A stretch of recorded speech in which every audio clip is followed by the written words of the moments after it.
YouTube के माध्यम से हमें सुनने वाले मेरे प्रिय शिष्यों और विश्व के कोने कोने में YouTube के माध्यम से वैदिक संस्कृति के विषय में ज्ञान लेने वाले और आप सब लोग सज्जन और सन्नारियों जो हमें सुनते हैं, काफी दिनों से सुनते हैं, हम आपको अपने दिव्य अनुभव बताते रहते हैं। वो अनुभव आपके काम में भी आते हैं। आज बात करेंगे सतना शहर की। एमपी में सतना बहुत ही प्रसिद्ध शहर है। सतना में राम प्रसाद अग्रवाल फैमिली के मूर्धन्य थे। बच्चे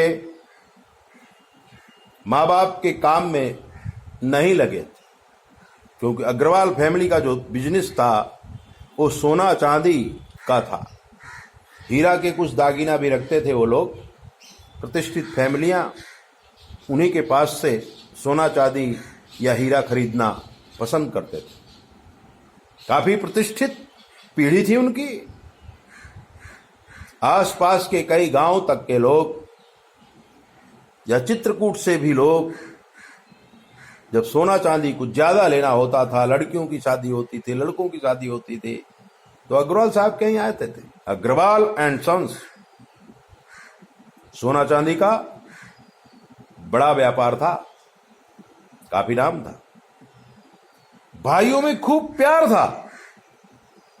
बहुत बड़ा मकान था, सब लोग साथ में रहते थे। किसी को मालूम नहीं पड़ता था कि ये किसका बेटा है। 20 आदमियों की फैमिली थी। जो बच्चे तैयार होते थे, पहले तो उनको गवर्नमेंट में सर्विस दिलाने में वो लोग कोशिश करते थे, नहीं तो फिर किसी जगह पे व्यापार शुरू कर देते थे। वो तो उनका घर की खेती थी। एक दुकान बना देते थे, छोटा सा मकान बना देते थे और उस शहर में अपने एक बच्चे को बसा देते थे।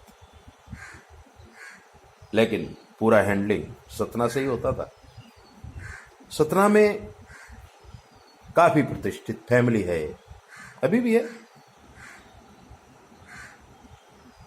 एक बच्चा जिसका नाम था सुधीर, 12वीं क्लास में वो 2 बार फेल हो गया। लेकिन सुधीर के माता पिता की ऐसी इच्छा थी कि हमारा लड़का आईएएस ऑफिसर बने। काफी ट्यूशन, काफी व्यवस्थाएं सुधीर को दी जा रही थी। लेकिन सुधीर पढ़ने में ध्यान नहीं देता था।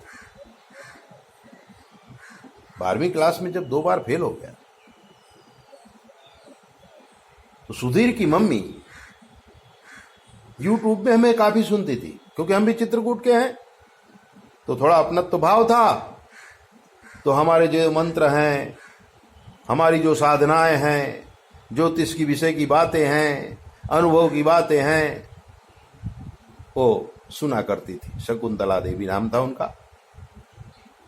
शकुंतला देवी काफी दिनों से, यानी साल 2 साल से मैं सुन रही थी। जब लड़का 10वीं में था सुधीर, तब भी सुन रही थी। जब 2 बार सुधीर फेल हो गया तो उन्होंने हमें फोन किया और हमें बताया कि गुरुजी, बहुत दिनों से आपको सुनते हैं, आप में गुरु भाव है, लेकिन बात पहली बार कर रहे हैं। मैंने कहा कहां से बोल रही हूं? ये सतना से बोल रही हूं। शकुंतला मेरा नाम है। मैंने कहा फोन किस लिए किया है, क्या पूछना चाहती हो?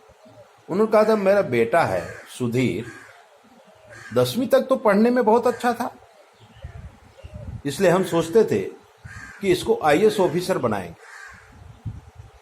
लेकिन 12वीं में 2 बार फेल हो गया तो हमारी आशाओं में पानी फिर गया।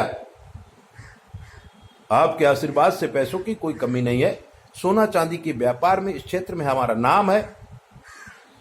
लेकिन जब 10वीं क्लास में टॉप ईयर हुआ था तब हमारी इच्छा थी कि हम इसे आईएएस ऑफिसर बनाएं। 12वीं में 2 बार फेल हो गया, थोड़ा निराशा हुई है, इसलिए आपके साथ फोन पे बात कर रही हूं। मैंने कहा इसकी कुंडली भेजो, फोटो भेजो, हम निरीक्षण करते क्या तकलीफ है। और उन्होंने कुंडली भेजा था, सुधीर की फोटो भी भेजी थी। हमने देखा कि सुधीर का सूर्य, गुरु और शुक्र एक ही घर में बैठे हैं और वो भी तन भुवन में। सुधीर के जीवन में जवानी दस्तक दे चुकी थी, शुक्र अपना प्रभाव शुरू हो गया था, मानसिक विचलता, लड़कियों के प्रति आकर्षण, दोस्तों के साथ घूमना फिरना, अनर्गल चेष्टा करना, अपने अस्तित्व को नहीं पहचानना, अपने खानदान की इज्जत मिट्टी में मिलाना, ऐसे काम उसने शुरू कर दिया था। और हमने शकुंतला देवी को सारी बातें बताई थी, उनको भी एक अनुष्ठान दिया था और उनके ग्रहों की सारी विधि हमने की थी। सुधीर पास हो गया था, धीरे धीरे सुधीर का मन पढ़ने में लगने लगा था और आज सुधीर बहुत बड़ा ऑफिसर है। जब भी वो सतना में आता है तब हमें याद करता है। और जंगली एरिया में उसकी पोस्टिंग हुई है।